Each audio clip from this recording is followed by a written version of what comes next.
Hello everyone, hope you are fine. In my this video tutorial, I will tell you about the app not install issue in your device OnePlus Nord CE2 Lite and CE2 Lite 5G.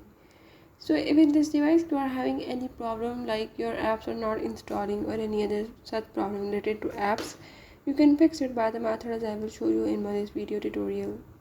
Before that, if you are new to my channel, don't forget to subscribe and press the bell icon. Follow the steps and watch the complete video and you will learn how you can fix the app issue in your device. Let's watch it.